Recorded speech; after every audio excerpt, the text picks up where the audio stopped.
le lieutenant général Ashraf Zaheb, directeur de l'Académie. Le président Sobianto a été informé des programmes de formation de l'Académie et a visionné 2 films documentaires, l'un sur la nouvelle capitale administrative de l'Égypte et l'autre sur l'Académie militaire. Les 2 présidents ont ensuite visité le club équestre du complexe militaire de la nouvelle capitale où le président indonésien a salué la discipline et le professionnalisme des programmes de formation militaire égyptiens. Il a réaffirmé l'engagement de l'Indonésie à renforcer la coopération avec l'Égypte dans ce domaine. Il s'agit de la 2e visite du président indonésien au Caire en moins de 4 mois.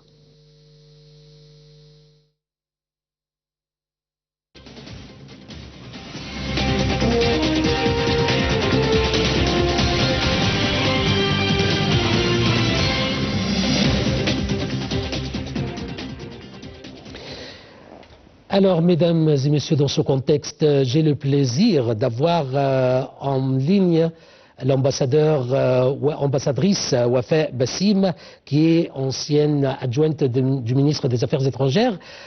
Votre Excellence, ambassadrice Wafé, bonsoir. Bonsoir. Alors, Votre Excellence, ambassadrice Wafé, comment avez-vous vu la visite du président indonésien en Égypte en ce moment-là? Je trouve cette visite un renouvellement des relations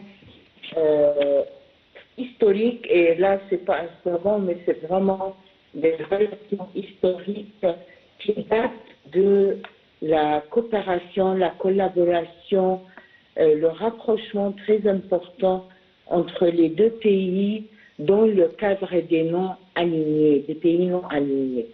N'oublions pas que la déclaration de l'inception des pays, de groupes de pays non alignés, s'appelait la déclaration de Bandung. Et Bandung, c'est une grande ville en Indonésie.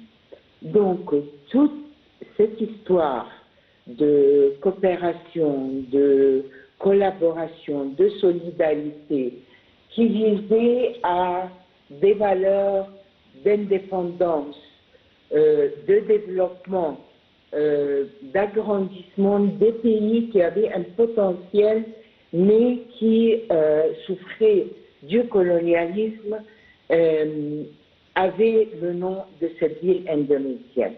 D'autre part, l'Égypte et l'Indonésie, dans ce cadre, mais aussi dans le cadre islamique, dans le cadre des groupes de 77, qui est un groupement de développement économique, ont continué toujours de travailler ensemble avec d'autres pays pour essayer le plus grand potentiel qu'ils ont, mais qui avaient besoin de s'épanouir, de grandir et de s'épanouir.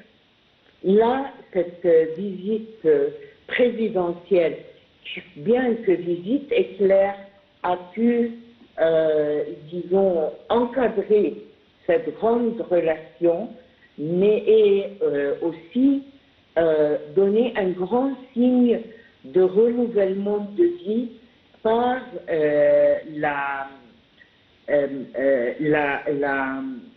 le partenariat stratégique entre les 2 pays qui a été déclaré. Donc les relations vont non seulement des relations amicales, de relations de coopération, même très fortes dans plusieurs cadres, elles vont à un autre niveau plus haut, qui a beaucoup plus de signification dans tous les domaines, qui est le partenariat stratégique.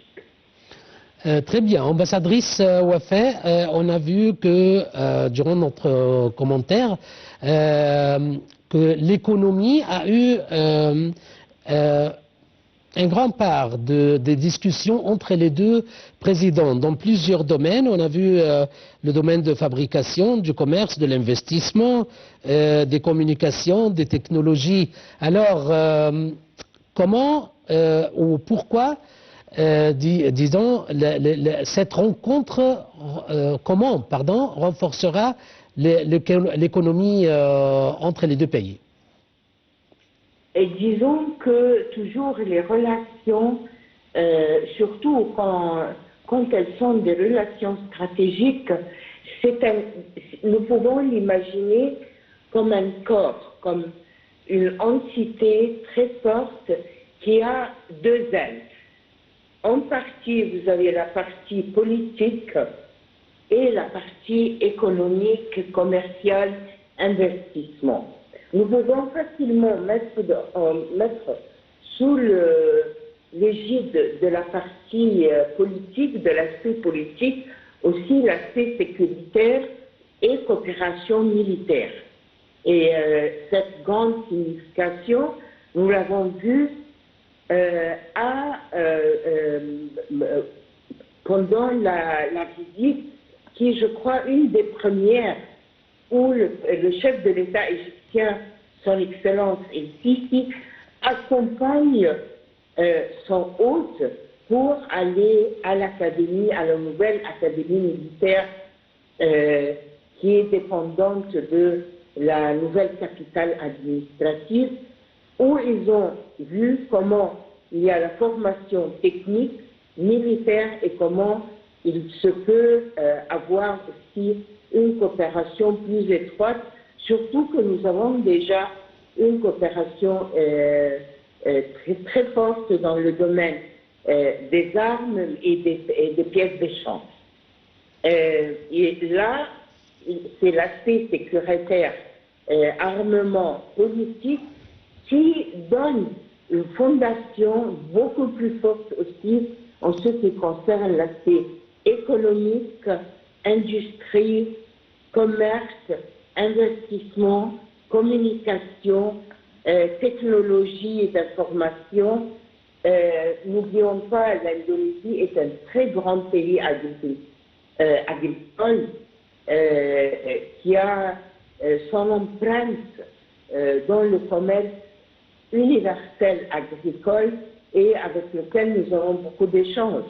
Nous avons la sécurité alimentaire, nous avons la sécurité de l'énergie, aussi l'importance de créer des liens encore plus étroits entre les institutions d'hommes d'affaires dans les deux pays pour le service du développement durable et des intérêts communs. N'oublions pas aussi qu'il y a un aspect culturel très important. Nous avons des milliers de jeunes étudiants indonésiens qui ont profité de l'éducation de l'université à Al-Azhar, et cela depuis des décennies et des décennies. Et là, ils apportent la lumière de la culture égyptienne, mais aussi de l'islam modéré, de l'islam tolérant en Indonésie. La même chose pour nos envoyés d'éducation qui vont en Indonésie pour informer, pour former les étudiants indonésiens dans leur propre cadre. Et si vous allez en Indonésie, comme j'y suis, vous ne pouvez pas imaginer l'amour et l'amitié que porte le peuple indonésien pour l'Égypte, pour les Égyptiens, et quelle fierté ils exhibent quand ils vous disent qu'ils ont été à l'université de El-Azhar. Votre Excellence, très important. Votre Excellence, ambassadrice Wafa Bassim, je vous remercie infiniment pour votre intervention. Je vous souhaite une très bonne soirée. Mesdames et messieurs, je vous laisse avec une petite pause.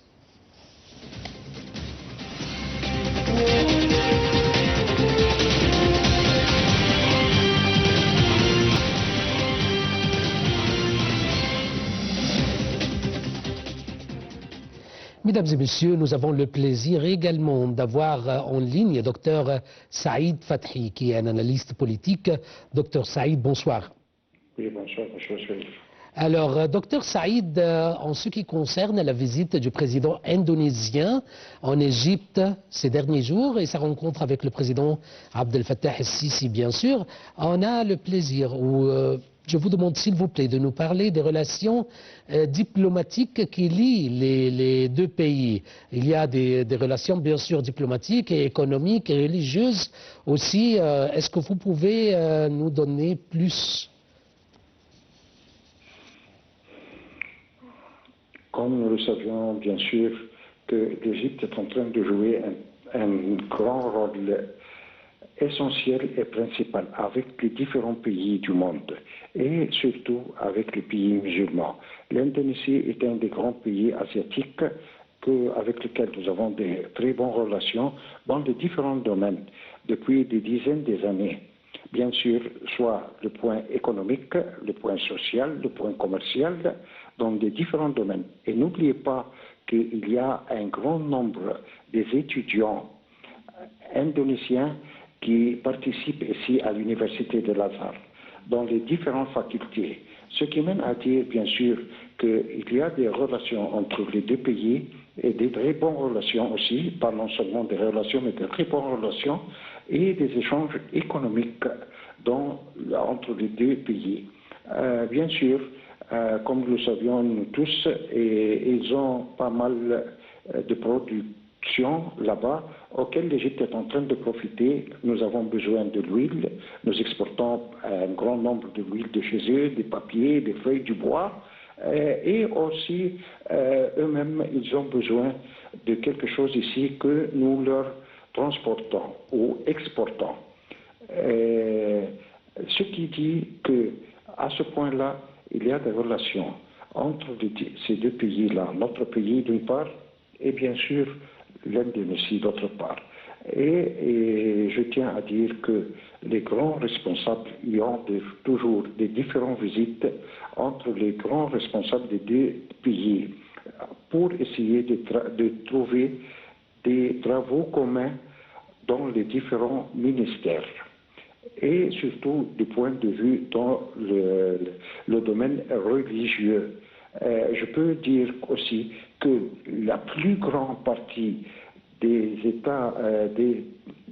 élèves qui terminent leurs études à l'université de Al-Azhar ici, c'est l'Indonésie qui fait part de ce pays-là.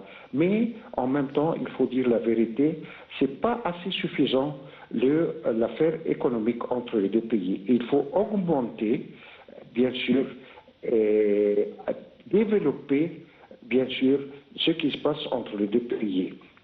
Nous sommes arrivés à une certaine somme, je crois pas, je ne me souviens pas exactement le chiffre, mais c'est pas assez suffisant entre deux pays grands que l'Égypte et l'Indonésie d'une part. Il faut essayer d'améliorer et de trouver des moyens pour une certaine amélioration, en essayant bien sûr d'élever le taux des échanges entre les deux pays. Ce qui mène à donner une certaine vue pour essayer d'améliorer la situation politique et commerciale entre les deux pays. Docteur Saïd Fathi, analyste politique, je vous remercie infiniment pour votre intervention.